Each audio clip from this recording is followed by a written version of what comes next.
Hey everyone, I'm Alicia Malone. Welcome to Fandango Indie Movie Guide. This is the little show where I let you know about the smaller films that are coming out in theaters that are well worth your money.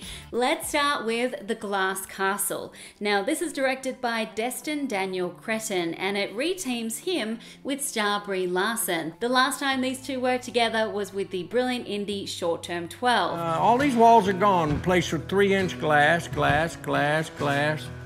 This can stay. Doesn't that look lovely? Yellow stands for happiness and creativity. This place doesn't have any running water or electricity. Ignore her. She was born without vision. The Glass Castle is based on a memoir by Jeanette Wells, who had a very unconventional upbringing, and it flashes back and forth between the present day, where the central character, Jeanette's character, is played by BRIE LARSON, and the earlier years, where she's played by child actresses. You've got the wonderful Woody Harrelson and Naomi Watts, who are playing her boho parents throughout all the different time frames, and really this film is an excellent showcase for actors. You shouldn't be ashamed of us. Just because we choose a different lifestyle than you. Being homeless in New York City does not count as a lifestyle choice. Well, if we heard from you more, you'd know that we found a lovely place on the Lower East Side. Lori says you're squatting in an abandoned building. It doesn't get sentimental, but it is very, very moving, and I think everyone can relate to different family dynamics. Jeanette's childhood was unusual, and there were huge drawbacks to the way she lived, but there were also a lot of advantages, and maybe she wouldn't have wanted it any other way. We ain't like other people. We got a fire burning in our bellies. You were born to change the world, not just add to the noise. Why do you think all of us ran away from you? We were drowning. This is a great little drama which shows once again that BRIE LARSON is a woman well worth watching. Check out The Glass Castle. It's available in semi-limited theaters. It's going into less than 2,000 theaters, but hopefully you'll be able to catch this one. I told you so. You ain't like me. I am like you, and I'm glad. The next movie is a brilliant satire all about social media. It's called Ingrid Goes West. The couple that yogas together stays together. Hashtag perfect. True romance vibes. Hashtag less perfect. Congratulations. This stars Aubrey Plaza, who plays Ingrid, who's obsessed with Instagram. She just scrolls through it all throughout the day, and she comes across this Instagram influencer who's played by Elizabeth Olsen. They become friends, but soon enough it all unravels. You are by far the coolest, most interesting person I've ever met.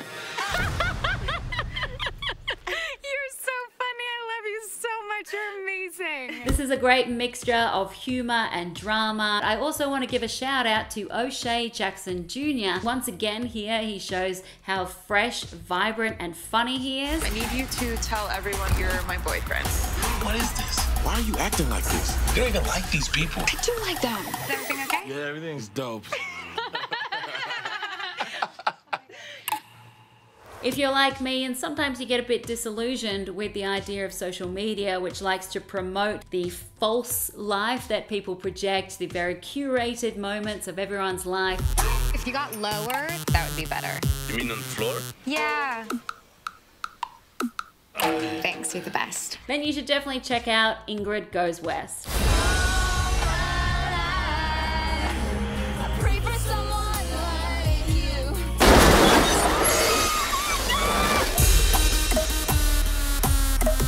A movie which got huge buzz coming out of the Cannes Film Festival is also out this weekend. It's called Good Time, and it stars Robert Pattinson. Percy, I gotta come clean with you about something. What? So I told you about my brother, yeah? I told you about the program he's forced to attend and how he shouldn't be there. Don't count your chickens before they hatch. Do you understand that? No. This is directed by the Safdie brothers, Benny and Josh, who are known for their guerrilla-style filmmaking. They really go for the gritty, handheld look, and Robert Pattinson plays a bank robber in this film who is trying to get his brother out of jail. And even though he is a pretty sketchy character, he's still intensely likable, and I think that's the charm of Robert Pattinson. I am so impressed by his career. Robert Pattinson chooses to work with such interesting directors, and that is definitely the case here with Benny and Josh Safdie. We good? When you get another 10 grand, your brother will get out.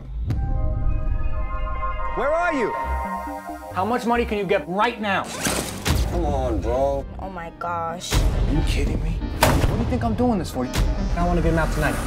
The Safdie brothers are also really impressive with the way that they elevate the art form. I mean, they are really trying to make this indie film something unique, and it is a film that is not going to be easily forgotten. So if A Good Time is playing near you, even though you might not have a good time watching it, you will have a very valuable time, so check it out. This place where we are now can be a lot of fun if you let it. You're gonna have a good time.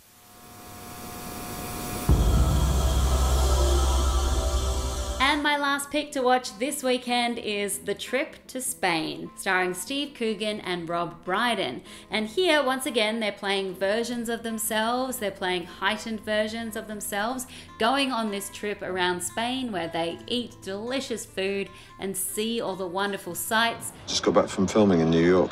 They want me to do publicity. A series of restaurant reviews. This time, a trip to Spain. Yes, I will come.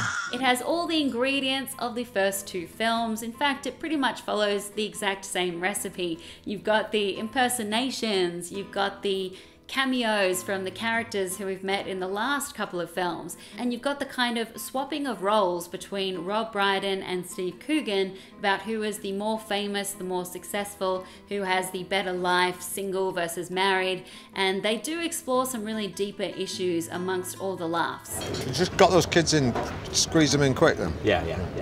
I'm not going the full Mick Jagger and having him he's having another one at 72. Right, that's definitely it. Ever met him? I have. I was at a party. Yeah. I was leaving. Yeah. And I heard from the balcony. Yeah. Rob.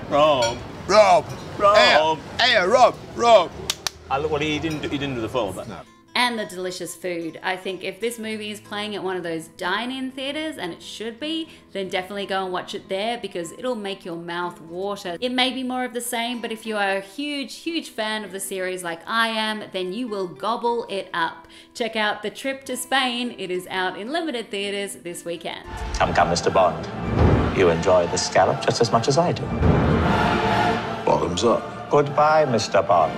You should pay more attention to your chef. He's working for Her Majesty's government. Move! Oh, you do make me laugh. Have you heard from Steve? He'll be somewhere talking to a nun and asking if she's heard of Judi Dench. To recap my recommendations, look out for these 4 films. The Glass Castle, starring Brie Larson. Ingrid Goes West with Aubrey Plaza and Elizabeth Olsen. Good Time with Robert Pattinson. And The Trip to Spain with Steve Coogan and Rob Brydon. She was only 16 years old. I am terrible at impersonations, but good with recommendations. You can tweet me at Alicia Malone, or if you're watching on YouTube, then make sure you comment below because I always read your replies and I try to comment back whenever I can. I'll see you next week.